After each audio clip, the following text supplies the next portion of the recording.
This is one of the greatest Rookie of the Year races of all time between Victor Wembanyama and Chet Holmgren. And now that we're about halfway through this NBA season, I thought now would be a good time to really talk about these two. Vic is so far averaging 19 points, 10 rebounds, 3 assists, and over 3 blocks on 54% true shooting. He's doing all this on just 28 minutes per game. However, his buddy Chet ain't that far behind, who's also averaging 18 points per game, 7 rebounds, 2.5 blocks, and 2.5 assists per game. All this on about 30 minutes per game, as well as a 66% true shooting. But before we dive into who really deserves this award so far, there's one more man that we need to talk about, who might not win the award, but so far is the third best rookie this year, and that is none other than Jaime Jaquez Jr. Jaime's averaging 14 points, 4 rebounds, and almost 3 assists on 60% true shooting, and he seems to be improving each and every single game. Jaime was picked 18th by the Miami Heat in this year's NBA draft, and it looks like the Miami Heat have just got themselves another hidden gem. Jaime is a bigger player that has an old man's game, but he has really sneaky athleticism.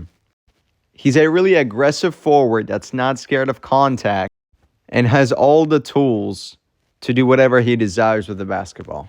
While his shooting could still use some improvement, once he gets into paint, there's almost no stopping him. His go-to move is to size up the smaller defender and then work his way inside the paint.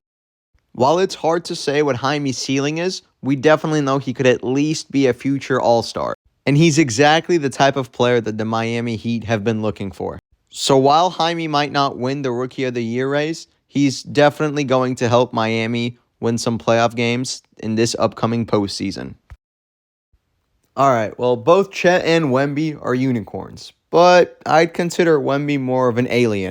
Although Wemby is listed at 7'4", he towers over 7-footers, which leads me to believe that he's more 7'5", 7'6". And he's obviously got the skill set dribbling of a guard. Once he's in the paint, literally no one can stop him. You can throw all the double, triple teams you want, but if you just pass him the ball high and he's inside the paint, he's dunking it. Bam! Wemby is also already an elite shot blocker, and he can even shoot the ball. Although he's not a perfect shooter yet, he can still hit the open shots when he needs to, and when it's clutch time, baby. Going into this season, everyone was telling it, wait until he plays Jokic, wait until he plays Giannis, wait until he plays Embiid.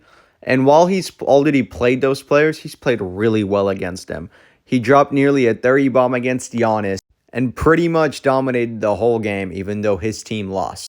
Chet's biggest argument against Wemby is that Chet is way more efficient. Chet shoots more than 40% from the three-point line. He's also deadly inside the paint, and he's an elite shot blocker already. He is the leading factor in defense and the number 2 seed in the West. Basically, I would put the Rookie of the Year race like this. Although Chet's stats are a little bit worse, he's more efficient. But that's also because he gets way better looks from his amazing teammates. Whereas Wemby kind of has to scavenge for his own points, his own stats, because his teammates, well, let's just say Jeremy Socon is his point guard, if you know what I mean. So while we don't know who is going to win, we both know that both guys have a really good shot, and we'll find out before the postseason starts. Let me know who you guys think will win.